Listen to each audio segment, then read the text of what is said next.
You're listening to the Pace Radio Network here at paceradio.net. The opinions of the individuals during this broadcast are their own and may not be the opinions of their group or other organizations they may be involved with. All medical advice during our broadcast is not a medical opinion and should be checked with your medical physician.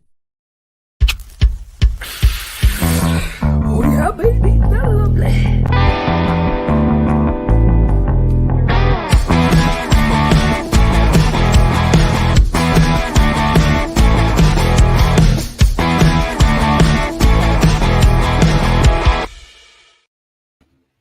Good morning, Glenn. How are you? I'm doing great. I'm warm. Excellent. Yes, compared to us here in Canada, we're experiencing blizzard-like weather, and it's nasty cold. You know what? Never mind. I'm getting into one of those Canada Post boxes, and I'm coming to your wherever you are. You're more than welcome. In his life. Oh, so we've got an amazing lineup today. Everything range. We're going from Argentina right down to how to and what to. So it's going to be We're going global. Yes. And because most of our stories are kind of exciting and we've got a lot, we've got little things that we can jump in there and say and stuff like that. Why don't we get started right away? I'm just going to add this to our stream. We're going to start right where. Oh, yes. There we go. Look at this. And you know what? We're starting right in Costa Rica. Costa Rica hopes to capitalize on the cannabis tourism with the adult use bill. This is so cool. Costa Rica is hoping to attract the attention of more than just the locals. With a booming tourism industry and a reputation for adventure, Costa Rica hopes its legalization will bring a cannabis tourist from around the world. If you're looking for an exciting new place to visit and enjoy cannabis, this could be it. Ooh, yes, it's a unique marketing effort. Costa Rica recently filed a bill of law legalizing adult use of cannabis, and the Costa Rican Institute of Tourism, CRIT, is taking full advantage. Article 52 of the bill legalizing recreational cannabis explicitly allows CRIT to advertise the country as a destination for recreational cannabis. Woohoo! Right. Supporters say this will create new business opportunities for Costa Ricans and will reduce drug trafficking. They also believe it could attract tourists from all over the world and are ready to make the most out of this opportunity. This isn't just an opportunity for cannabis enthusiasts. It's a unique opportunity for those interested in seeing what cannabis tourism looks like in practice. While this type of tourism is not new, it's still fairly rare, and Costa Rica will be a fascinating experience and a case study for cannabis enthusiasts and researchers. Residents and tourists of age can enjoy a wide variety of cannabis products from local dispensaries, and they can also take advantage of the soon-to-be implemented consumption zones, public areas where it is legal to use cannabis products. This could make Costa Rica an entirely new kind of tourist destination, but not all are in favor. Well, that's unfortunate. I'm certainly in favor, of course. Costa Rica, the opposite, from the respect of the opposition, Costa Rica is one of the most popular countries in the world for cannabis tourism. But there's a catch. Some figures in the Costa Rican government, like Congressman David Segura, opposes the idea of promoting their country as a cannabis tourist destination. They argue that much of the tourism to the country comes from families, and promoting the country as a place to smoke weed isn't very family friendly. This is an attitude that's held by most governments around the world and even by social media companies. In fact, one of the biggest issues in the USA is that cannabis companies can't advertise their businesses on social media because Meta has deemed cannabis not family friendly, and businesses are struggling for it. I think Meta is wrong. That's Facebook. I think they're completely and utterly wrong. I think it is completely family friendly. I have a family, 5 kids, never had a problem once in my life with it. In Costa Rica, however, there seems to be a different attitude towards cannabis, one of acceptance and support for its legalization. By supporting their cannabis industry and promoting it as a safe activity to do there, they're helping normalize responsible recreational uses, which is essential. Whether we like it or not, marketing is hugely influential on popular consciousness, and Costa Rica is ready to present a model of responsible recreational usage to the world. By supporting their cannabis industry and promoting it as safe activity to do there, Costa Rica is helping normalize responsible recreational uses and giving people an idea of what responsible use looks like, something that's crucial if we want people around the world to use cannabis safely. Right. And I agree with you for the family thing. Costa Rica is a real pioneer in the cannabis industry, and we're so excited to see how it moves forward with legalization and with cannabis tourism. It's an exciting time for the country as more and more countries legalize cannabis. As more countries legalize, it becomes completely normal to travel somewhere internationally, specifically for access to cannabis products or events.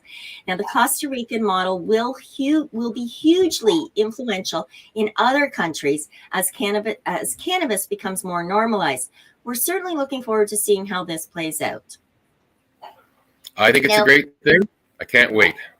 Absolutely. And I think that, as far as meta goes, that it has everything to do with algorithms on the internet and that sort of thing in the search engines. And it's all done in the programming. And basically, if they come across a word that doesn't suit their algorithm, they boot it out. And that's all that programming is called meta. And unfortunately, cannabis is very family friendly. It's a lot more family friendly than alcohol or other drugs that we can. I mean, pharmaceuticals can destroy a family. Cannabis calms, relaxes, and helps you to think outside of the box. And we all know what booze to the family. So exactly. Well, let's move on. Let's see what they're doing in Argentina. I think that's great. One thing the article didn't say is when adult use would be legal in Costa Rica. Do you have any idea what the date might be? Well, it's the laws. It hasn't been signed into law, and government, they work slow. The bill has been introduced, but it might take a year, might take two. It's government. Right. Fair enough. Okay, let's go back. Let's go to Argentina, shall we? Let's bounce over there and go to Argentina. Argentina sets high hopes on cannabis exports with budding new agency. Argentina on Wednesday launched the first working group of a new national agency to regularize and promote the country's nascent cannabis industry, which ministers hope will create new jobs and exports, generating fresh income for the South American nation. This opens the door for Argentina to set a new path in terms of industrial exports on the basis of huge global demand, said Economy Minister Sergio Massa in a conference launching the National Hemp and Cannabis Agency, ARICCAME. Boy, am I glad you spelled that out, because I wouldn't have been able to pronounce it either. Essentially, they say all this needs to be transformed into an industry which generates work, which generates exports for Argentina, and which generates value. Massa said that the agency would, from Thursday, begin regularizing programs and coordinating with various provinces and industrial sector. Adding Argentina already counted on demand for projects linked to the agro-industrial sector. Wow, that was a mouthful. So basically, they're already getting ready. Francisco. Cool. Yep. Francisco Acarin, who will lead the agency, said the industry could generate thousands of new jobs, as well as create technological developments and new products for export. We have a huge challenge ahead of us, he said, not only getting a new industry on its feet, but giving millions of Argentines access to products that improve their quality of life. I love that federally. They're saying that Argentina legalized cannabis oil for medicinal use in 2017, allowing the federal government to grow cannabis for research and therapeutic purposes. In 2020, Argentina allowed people to grow cannabis at home for medicinal use, and the decree also allowed pharmacies to sell products derived from cannabis. Ordered insurers, so insurance companies, to cover cannabis-based medications for patients with a prescription. We need that here in Canada. That's one of the biggest things that Canada missed out on is the insurers will not cover it. It's a tragedy. Uruguay became the first modern country to explicitly legalize selling cannabis in 2013. In Colombia, President Gustavo Petro has also spoken about more regulation to boost the country's. Excellent. Yes. Okay. So, I mean, that's great. They're going to keep boosting their country's industry, cannabis industry. And yeah, I wish here in Canada it was covered by insurance. I mean, I've actually been keeping track of what I spend at a dispensary or on my cannabis because I don't have coverage. And without cannabis, I would be looking at pharmaceuticals, and we all know what pharmaceuticals do to a person. I've been there, done that, not going to do it again. Then before I get into one of those self-righteous preaching moments, pot preacher moments, I think we'll just move right on to our next story. CBD is showing promise in treating epilepsy in the Asian population. Well, we know that it treats epilepsy. It's nice that the Asian population is looking for it. And according to researchers, CBD may be an effective option for the Asian patients with refractory epilepsy, regardless of diagnosis or seizure type. A recently published Japanese study has yet again demonstrated CBD's potential in epilepsy. This is the first study of its nature to be conducted in the Asian population and has thus confirmed the benefits of CBD-based medications for treating severe forms of epilepsy. The researchers administered questionnaires to 38 patients with intractable forms of epilepsy who were on CBD as a form of medication. The participants responded with two questions regarding their demographics, medical history, diagnosis, and type of seizure, CBD use, and adverse effect related to CBD use. They also reported on changes observed after medicating on CBD, such as seizure frequency and intensity, the effects on their sleep, the need for and dosage of supplemental anti-seizure medications, and quality of life. A total of 28 patients responded to the questionnaire. And there was promising results for CBD use in epilepsy, not surprisingly. The median intake for CBD was 12 milligrams per kilogram per day. 9 patients experienced some adverse effects, but they were mild and did not lead to discontinuation of the CBD treatment. I wish they would tell us what those adverse effects were. I'm going to assume that it's a little bit of dizziness or something along those lines that they weren't expecting. 15 patients, over 50%, experienced a decrease in the frequency of seizures, while 2 became seizure-free while taking CBD. Woohoo! No correlation was observed between the diagnosis or type of seizure and the efficacy of the CBD treatment. The researchers hence concluded that According to researchers, CBD may be an effective option for Asian patients with refractory epilepsy, regardless of diagnosis or seizure type. Here are a few things to note about the intractable epilepsy and CBD as a cure. What is intractable epilepsy?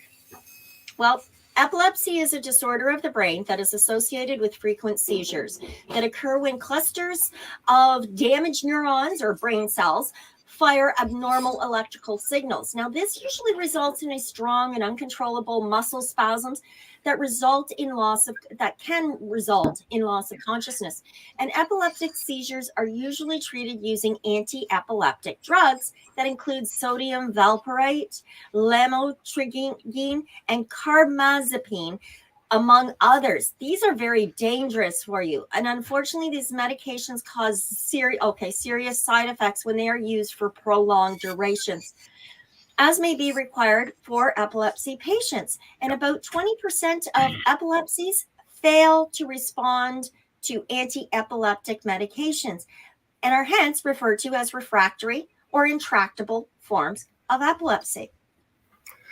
The FDA approves Epidiolex. In 2018, the drug known as Epidiolex was approved by the Food and Drug Administration to treat severe forms of drug-resistant epilepsy, specifically Dravet syndrome and Lennox-Gastaut syndrome. This drug was created and patented by GW Pharmaceuticals and has been approved for the treatment of Lennox-Gastaut syndrome, Dravet syndrome, and seizures related to tuberculosis cirrhosis complex. Lennox-Gastaut is a severe form of epilepsy that usually affects less than 5% of children. Some children suffering from this form of epilepsy experience up to 300 seizures a day. Clinical trials have demonstrated the safety and efficacy of CBD in Lennox-Gastaut, where drop seizures were reduced by 48 to 71%, while total seizures were reduced by 48 to 68%. Huge differences. Fantastic. Fabulous. Yes, Dravet syndrome is a very rare type of intractable epilepsy. It's been linked to a genetic mutation, and a 2017 trial demonstrated the suitability of CBD in managing Dravet syndrome seizure attacks. A majority of people, including children, are able to tolerate CBD quite well. When side effects are observed, they're usually mild and don't necessitate discontinuation of the treatment. There might be mild things like GI syndrome symptoms. There might be a little bit of drowsiness, perhaps some diarrhea. There may be fatigue, a low appetite, or a low blood pressure, but nothing of extreme consequence, unlike many of these drugs that are, these pharmaceuticals. Now, notably, I'd like to come back to the Epidiolex. Okay. There are, although it's working very well for many patients that are using the Epidiolex, the tuberous sclerosis is complex, and not all patients, less than 50% of the patients, find efficacy with this pharmaceutical chemical creation of the CBD. However, it is working for some. So if you try until you find what works for you, right? Yeah. And it's nice to see. Go ahead. I just wonder what the long-term effects of that is. And unfortunately, we're not going to know for another 10 to 20 years. And that sucks, because we are, patients today are the guinea pigs for a lot of this crap. Like, historians are going to look back on this era. We thought the dark ages were bad because of the brutality. This is mental brutality I see commercials for, do you know what blah blah is? You should know. Your doctor knows. Ask him. They never do tell you in this commercial what it's for. So basically, you're going to your doctor going, hey, what is this drug? And do I need it? But that gets the doctor going, yeah, here, try it. Right? Yeah. What the hell is this shit? 20 years from now, what that pharmaceutical has done to your body is just unbelievable. Save yourselves. Yep. Save yourselves from the pharma industry. From clinical studies, it appears that a dosage of 5 to 6 milligrams per kilogram daily is effective at managing severe seizure disorders in children. A physician may, however, choose to adjust the doses accordingly, depending on the patient's physiological characteristics, severity of the seizures, and response to the treatment. The recommended Epidiolex dosage is 5 milligrams per kilogram per day, or 2.5 milligrams per kilogram administered twice daily. Yes, CBD interacts with some epilepsy medications, including sodium valproate and clozapam. Before you start medicating on CBD, it is advisable to consult your pharmacist and let them advise you on a route that's most suitable for you. I think that should be done with absolutely anything. If you are going to be using anything for medicinal purposes, and you've got a multifaceted regime, where you're using pharmaceuticals, you might be using some herbal medications, you might be using herbal medications like cannabis, as well as maybe ayahuasca or blah, blah. We'll get to that in a bit. But really, you should check for any interactions that may or may not be happening, or could not happen, before you start treating yourself. Self-treating, right? Great article. Yep. Now we're going to come home to Canada. We've We've been everywhere, but now we're back in Canada. Canadian weed companies are ordered to stop selling certain cannabis extracts, and this could cost them millions. I only read the headline on this. I did not read the article, so I'm really curious to see how this one plays out. Canadian cannabis companies have been required to stop selling certain ingestible cannabis products, which could cost the industry millions. Health Canada, the central federal agency for public health, deemed that certain products sold by some cannabis companies have been incorrectly labeled as extracts rather than edibles, reported MJ Biz Daily. It's a labeling problem. Oh, for heaven's sakes. A letter signed by Anika Stella Tassi, who is the acting director general of the Compliance Directorate in Health Canada's Controlled Substances and Cannabis branch, calls on Canadian cannabis companies to stop selling all of these products. However, the letter does not order them to remove their products from the shelves. Upon further review of the products in question, Health Canada has assessed that this product is edible cannabis and, consequently, it contains a quantity of THC that exceeds the allowable limit of 10 milligrams per immediate container, according to the letter, which stresses that the definition of extract, edible, and food. For heaven's sakes. I don't think 10 milligrams should be the maximum anyway. I think they should change that, and then they would have no problem with these products. Right?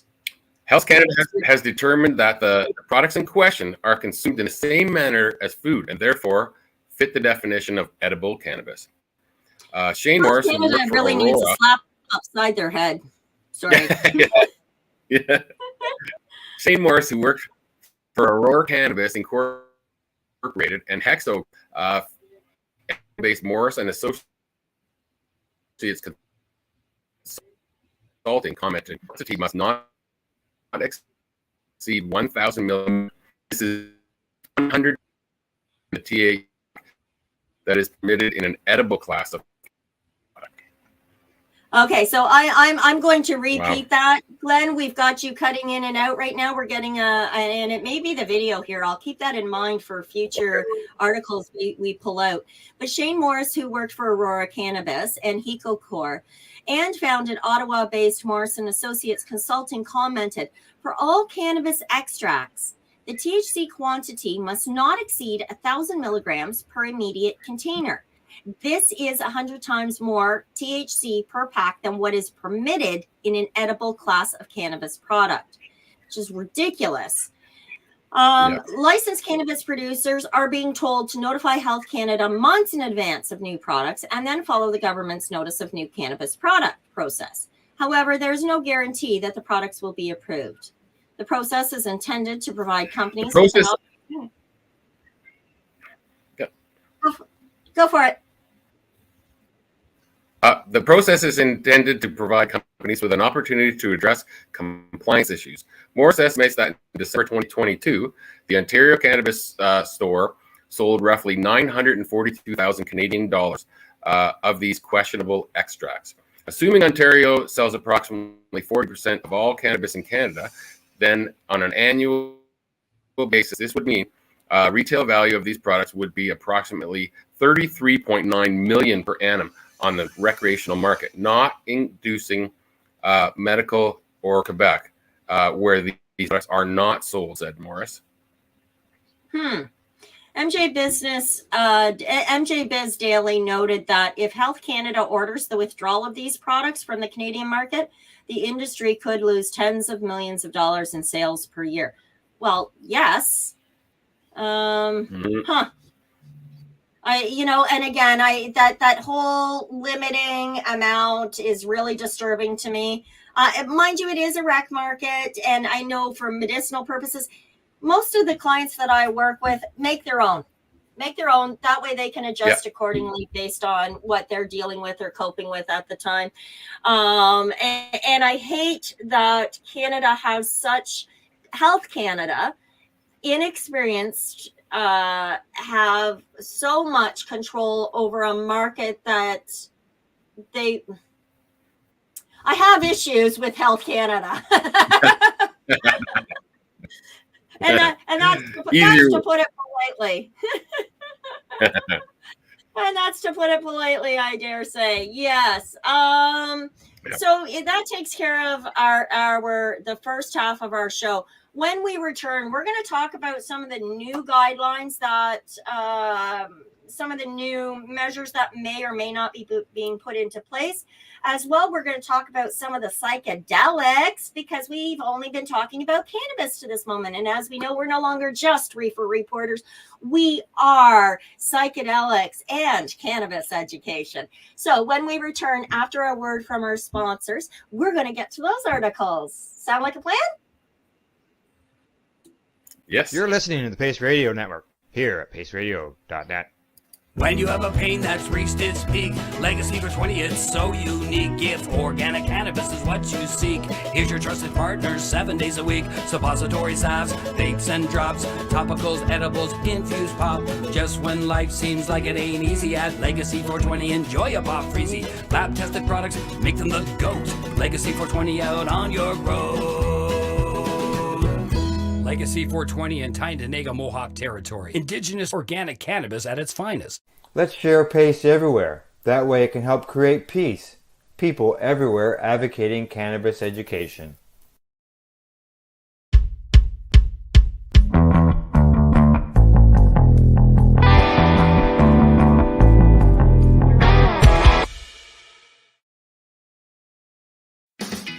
Enjoy the buzz of legalization with Campbellford Lifestyle Shop. From lights to plant nutrients, books, consumption accessories, and more, we've got all your basics to grow or consume cannabis. Visit our info center or take a look at our piercing services and body jewelry, now available in-store through Campbellford Lifestyle Shop, 17 Bridge Street West, Campbellford.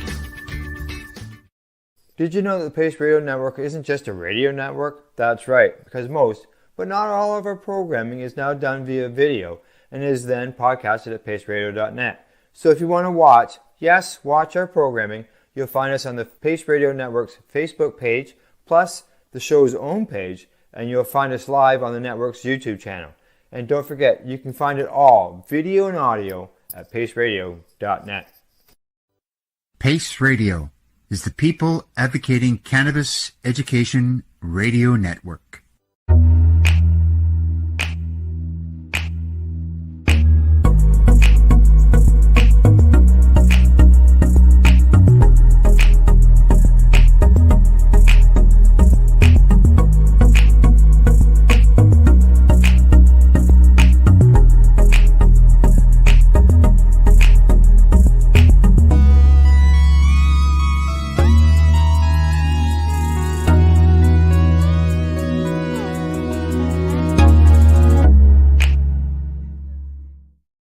CBG TV broadcasting to a worldwide audience. Find us at cbgtv.com.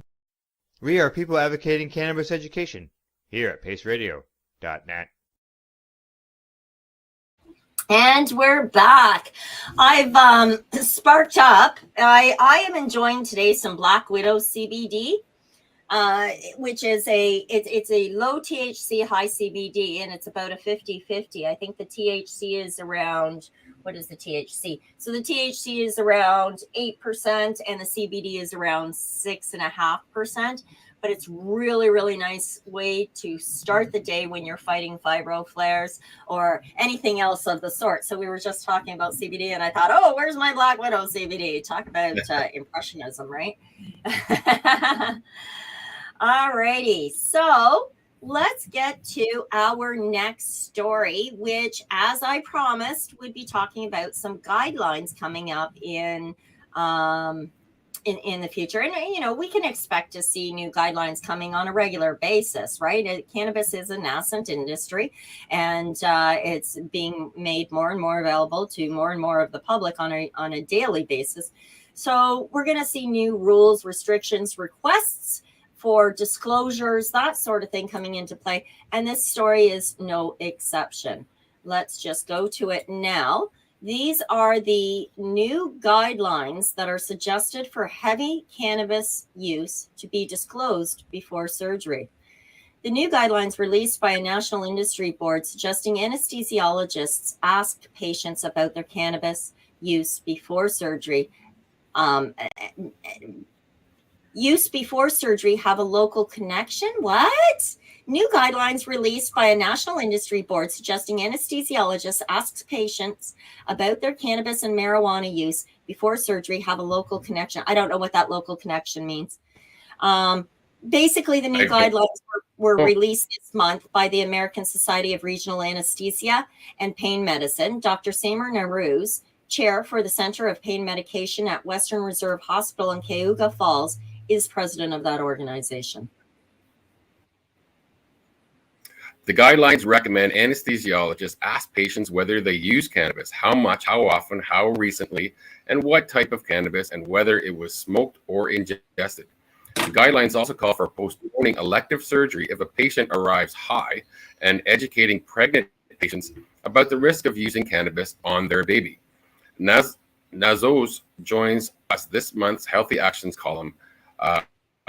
That's not part of it. This was a consensus report from an expert panel that we created from a variety of anesthesiology practice backgrounds and patient advocates. We thought it was time to give directions to anesthesiologists and surgeons about how to handle the patient that shows up for a surgical procedure and they are using cannabis, whether medicinal or cannabis in its recreational form.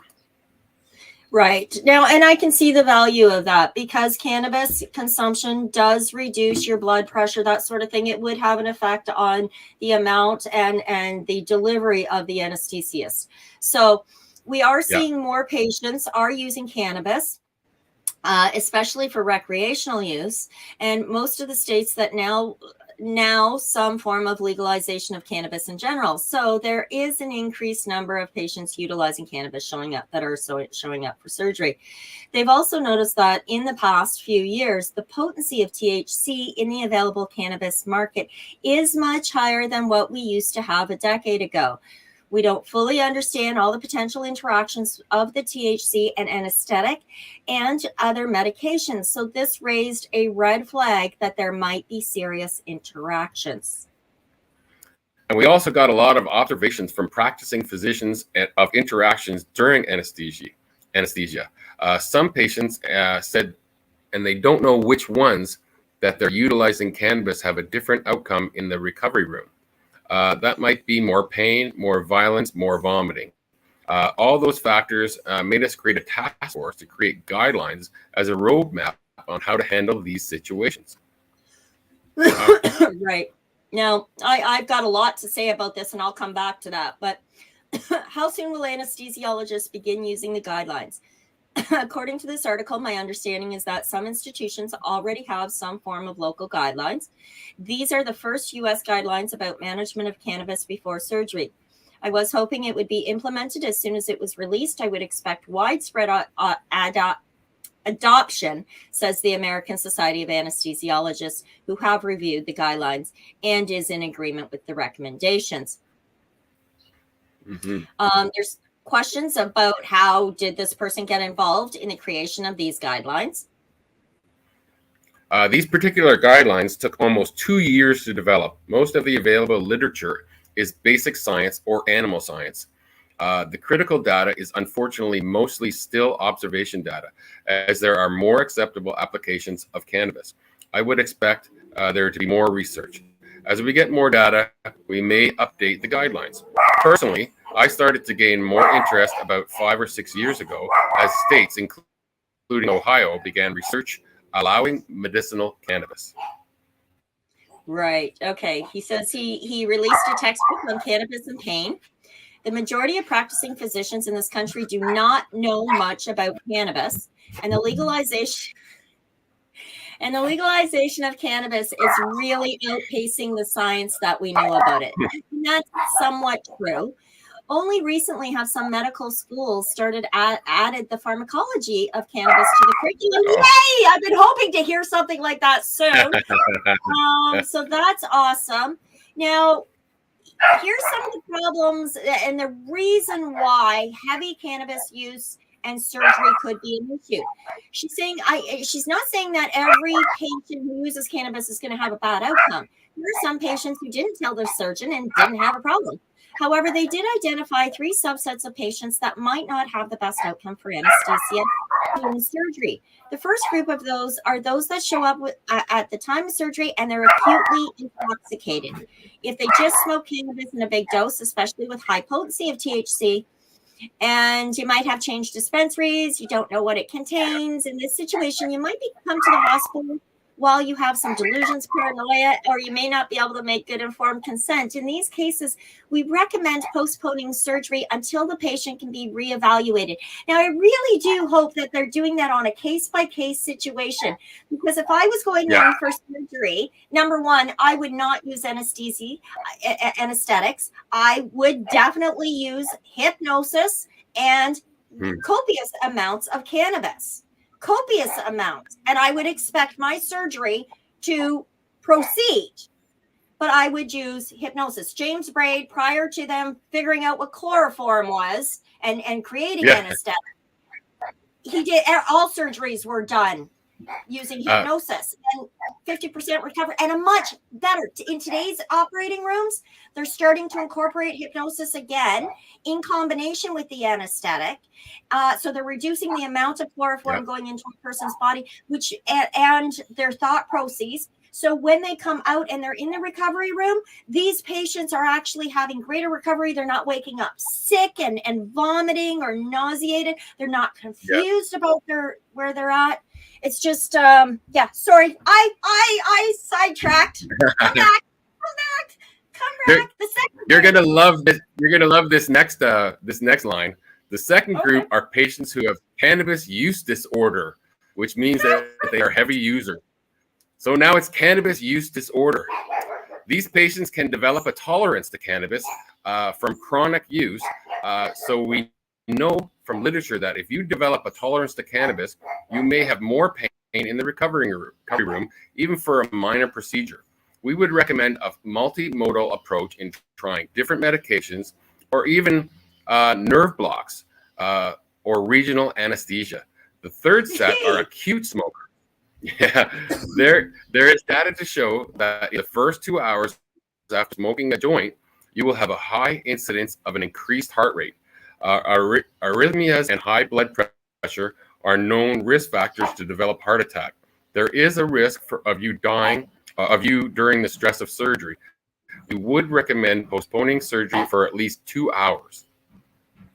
Right. So this is actually very interesting because what happens is, as I said, cannabis consumption will lower your heart rate, not substantially, but a little bit. So when it's alleviated from your body, or it is, it's been processed completely now and is now not like an onslaught, your heart rate goes back up to normal. For some people with different, we all have different systems, right? That can kind of jump back up a little bit quicker, causing that arrhythmia to happen in your heart, and you go, "Whoa, what was that?" But I'll tell you personally, I have blood pressure. I take medicine for it, very, very small doses, but cannabis does increase my blood pressure.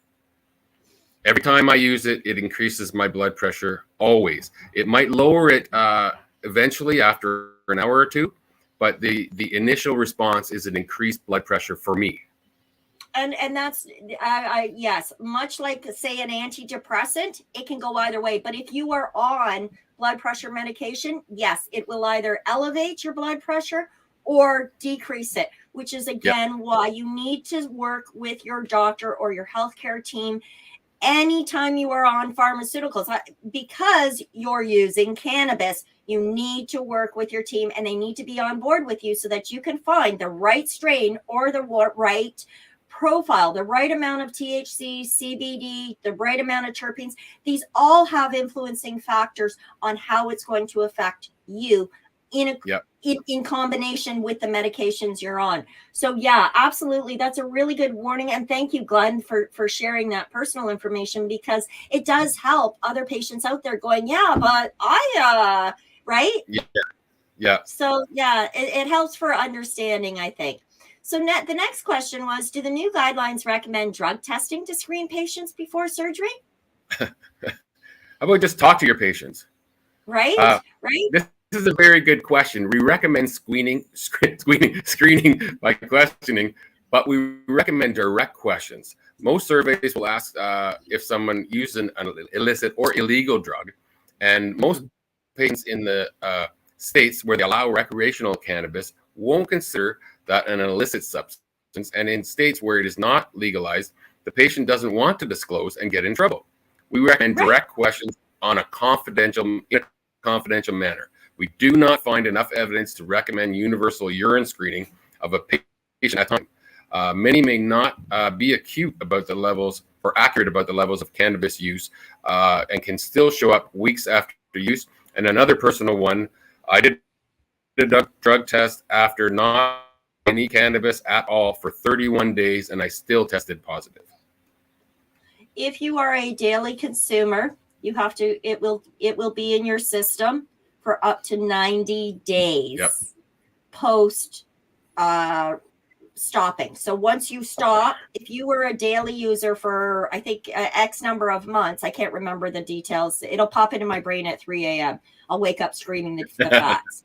But anyway, so it does stay in your system when you are a regular consumer because you are supplementing your endocannabinoid system. And your chances are you're supplementing your endocannabinoid system because it wasn't producing. Now, whether that's genetic or hereditary or what have you, who knows? But because you're supplementing it when you don't, it's going to stay in your system because your body's going to produce in accordance with what you're not giving it. It's going to try and balance it out, right? So it will be there. You don't want a patient high from either medical or recreational cannabis before surgery, correct? I disagree with this, but of course, these doctors are coming from a different perspective. I mean, they really, without having a skewed perspective, let's look at this whole pie. They're on this side of the cake, on this side of the pie. I'm on this side of the pie. We're both seeing it from different perspectives. So in this case, they're saying yes. Usually with medicinal cannabis, it is a small or controlled dose and closely monitored. Most are taken as edibles instead of smoked or vape. So I don't know where they're getting their information from. And they do recommend that a patient talks with their treating physician to see if they can stop them from taking any replacements before surgery. Again, you know what? If these doctors were educated, they would say, you know what? Consume copious amounts and get yourself a hypnotherapist to join us in the I want to say in the delivery room because it's often used. Hypnosis is often used in delivery, but in the surgical room. You know, anybody that's curious about, if I'm just gum flapping, check out the success rate of James Braid back in the 1800s. He's one of the grandfathers of hypnosis, hypnotic treatment. And he did, he reduced the mortality rate, which, the survivability of surgery back in those days was 5%. He brought that up to 50+%, over 300 major surgeries. And it was just phenomenal. It was minor surgeries were like, you're zoned out here, got this done, and now go home. Our brains are amazing computers. And if we can tap into them, we could do so much for ourselves. We can help ourselves.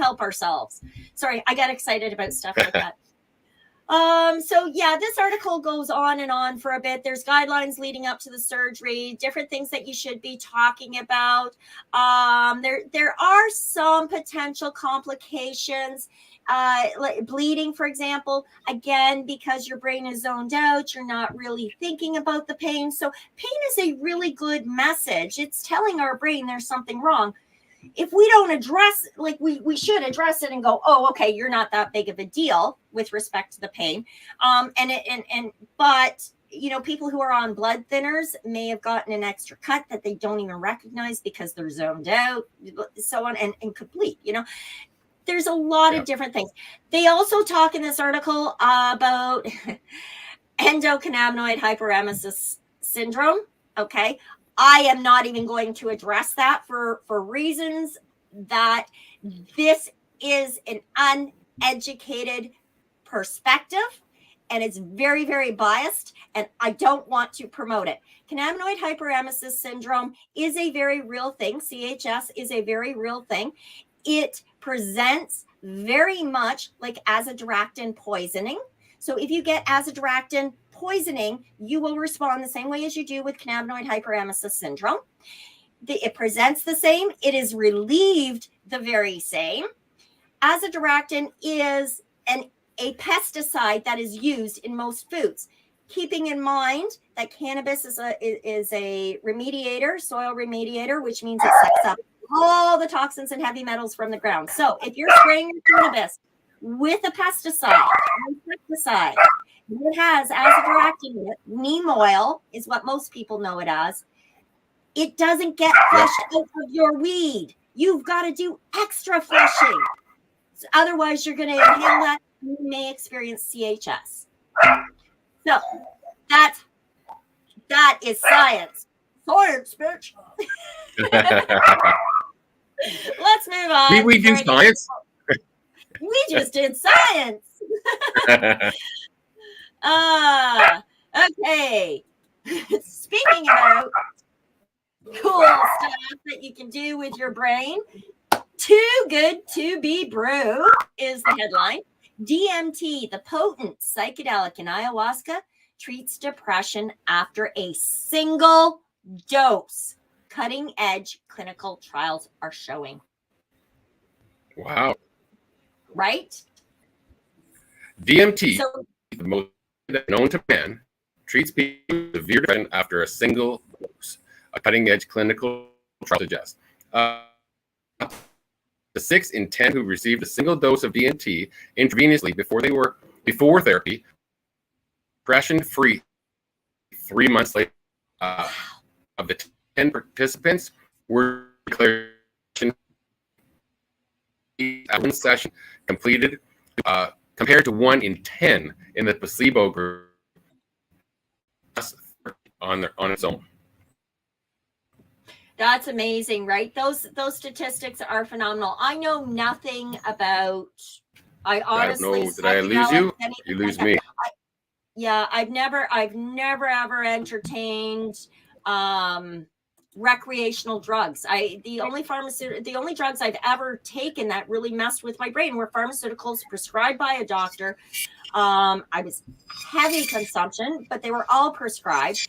I've never ever done street drugs, and I'm even really rather new. I'm only, maybe 10 to 15 years into the cannabis. I used to be very against cannabis consumption because I was educated by public service announcements. So I'm finding that with these other natural therapies like DMT and others. So DMT has received the backing of celebrities like Joe Rogan. It's growing in popularity as an alternative to the harsh antidepressants. And most recently, Prince Harry admitted using ayahuasca to help him heal the trauma that he felt after the death of his mother. They say that DMT is a natural psychedelic. It's found in ayahuasca, which is a potent brew widely used by tribal societies in the Amazon basin, where it's considered a wisdom plant that allows entry into the spiritual world. I think this is awesome. I personally would like to find a therapy coach to walk me through a treatment for CPTSD, right? Complex PTSD. I think it would be extremely helpful. Yep. I'll let you. DMT and ayahuasca are part of a wave of psychedelics, along with psilocybin, mushrooms, and ketamine that were dismissed as hippie drugs, but are now being explored by scientists as powerful therapeutics. The latest study was carried out in 2021 by Small Pharma, a biotech company based in Canada. It looked at 34 male and female participants with moderate to severe depression. In the first part of the trial, 17 participants received 21.5 milligrams of DMT, about half of a typically smoked dose. Okay, so they received this via an IV drop for 10 minutes, which induced a 20 to 30 minute psychedelic experience, followed by a therapy session immediately after to help them make sense of it. I'd be curious to use what type of therapy. I'd be very curious to know what type of therapy was used, because they just say therapy session. Yep. A therapy session could be just about anything, right? So I'd like to know what the therapy session was. The other 17 patients only received therapy. Again, I want to know more details. There's not enough information here. Independent reviewers who did not know. Oh, sorry. It's okay. Keep going. Who did not know what treatment participants were receiving, rated people's depression using the Montgomery-Asper Depression Rating Scale at the start of the trial, and then 1, 2, and 12 weeks later.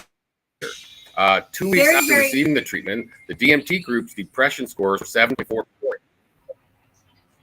Go ahead. That's amazing. That's amazing. Yeah. 7.4 points less than the placebo group, allowing a statistically significant reduction in depressive symptoms compared to the placebo. Right. Now, 3 months after receiving the treatment, symptoms had dropped even further. The total average reduction in MADRS, MADRS, scores after 1 dose of DMT was 15.4 points. 15.4 points. Wow. 6 in 10 of those who received a single dose of DMT were also declared depression-free 3 months later. This was defined as having MADRS score of 10 or less. That just phenomenal results. Dr. David Erdizos, clinical psychiatrist at Imperial College London and chief investigator of the study, said the results are exciting for the field of psychiatry. We now have the first evidence that DMT combined with supportive therapy may be effective for people suffering from MDD. 4 participants who were unfortunate to experience little benefit from existing antidepressants, the potential for rapid and durable relief from a single treatment, as shown in this trial, is very promising. Right. Well, until now, DMT's therapeutic benefits have been mainly anecdotal, so much like cannabis was, right? Alongside evidence which showed that the drug also carried the risk of long-lasting negative effects on mental health. Yeah, I feel like that's may have just been some propaganda for public service announcement buffering, right? Scientific details on what exactly DMT does to the brain are scarce. They use the word scant, but I hate that word. And research suggests there are increased utilization rates of monoamines within the amygdala, which increases the intensity of memories. Now, anybody who understands much about therapy will know that your amygdala and your hypothalamus or hippocampus is kind of like an etch-a-sketch. It just records everything all day long. Everything you see, feel, hear, think, feel, blah, blah, blah, blah. It gets there. And over time, the brain sorts it out. But when we got too much stuff on there and we clear that slate or shake that hippocampus at night, not all of it gets erased.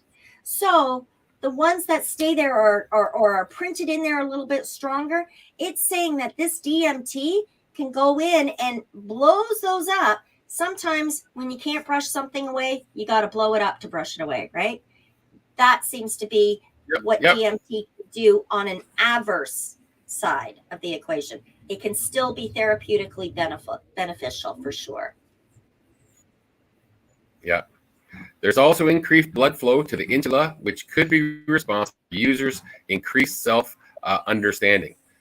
This is thought to make the therapy more effective as people can confront their trauma with less fear. Makes sense to me. Yes. And honestly, if you combine hypnosis with some neuro-linguistic programming or get the hypnosis from someone who is a practitioner of neuro-linguistic programming. That's basically how you talk to yourself. It's the language you use. Are you a visual, kinesthetic, auditory person? And it's just deciphering, breaking that down into a scientific modality, right? Once you get that and you use hypnosis,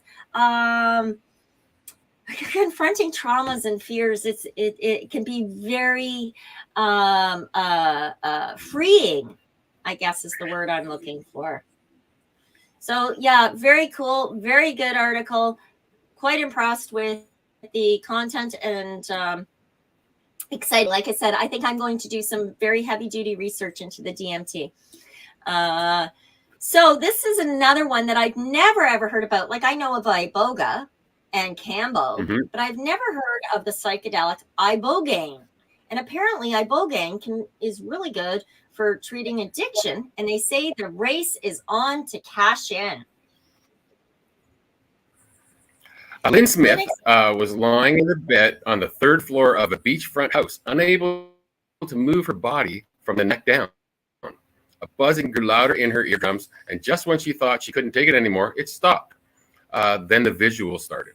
For 22 hours after a nurse administered 3 pills of a psychedelic called ibogaine, Smith relived the series of events that had led her to this treatment clinic just south of Tijuana, including being ejected from a truck years prior. The accident left her with a crushed skull and prescriptions for the opioids she was addicted to for almost 20 years. Wow, it was horrific. It was the worst thing in the world what I saw, said Smith, whose name has been changed to protect her identity, referring to her experience on ibogaine. Behind closed eyelids, she also witnessed wires in her brain being ripped apart, singed, and pieced back together like a puzzle.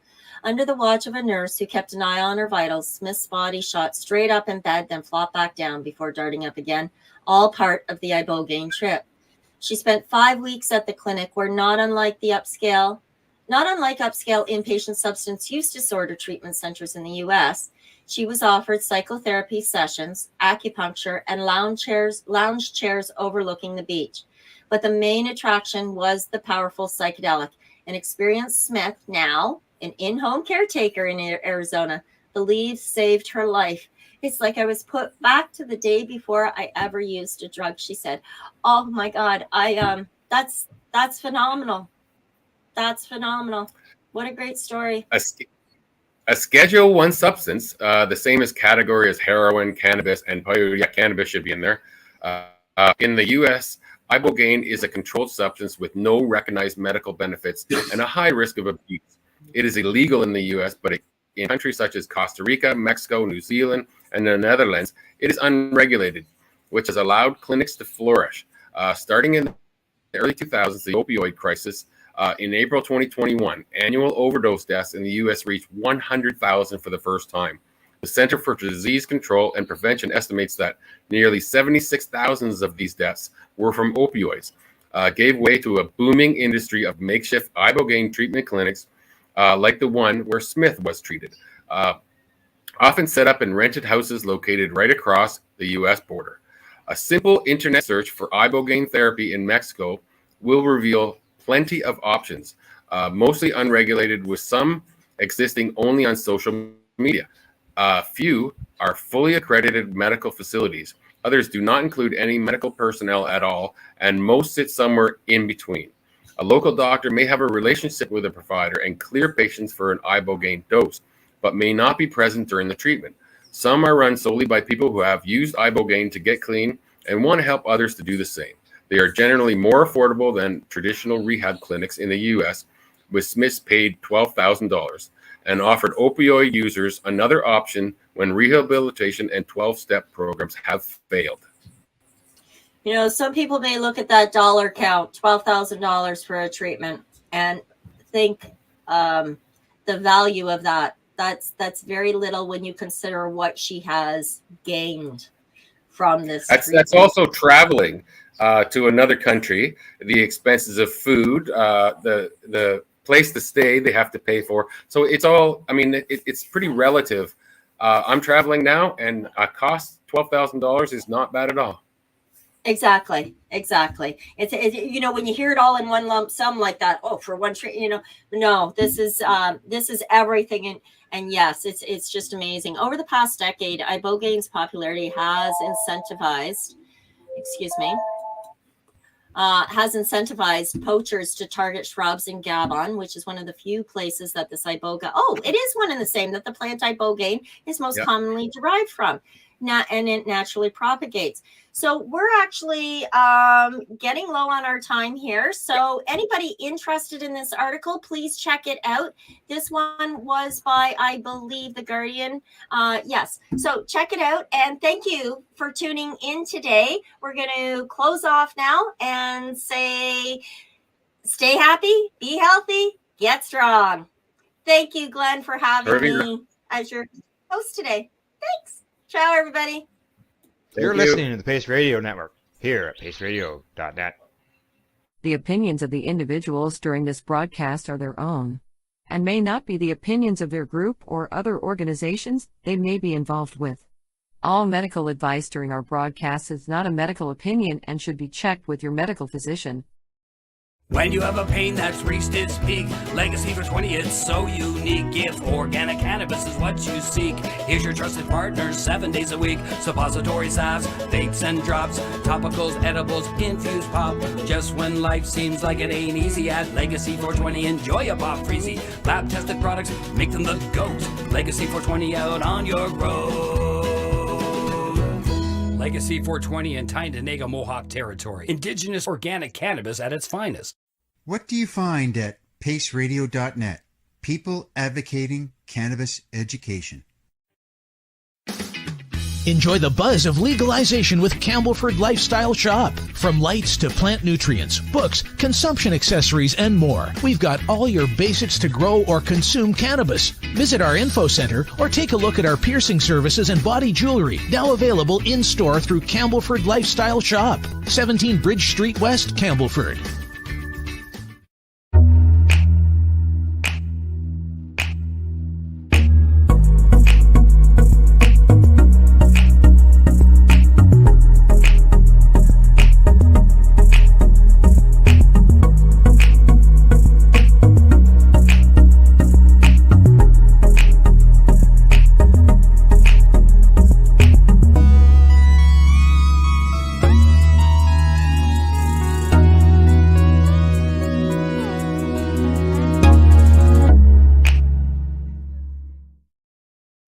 We are people advocating cannabis education here at paceradio.net.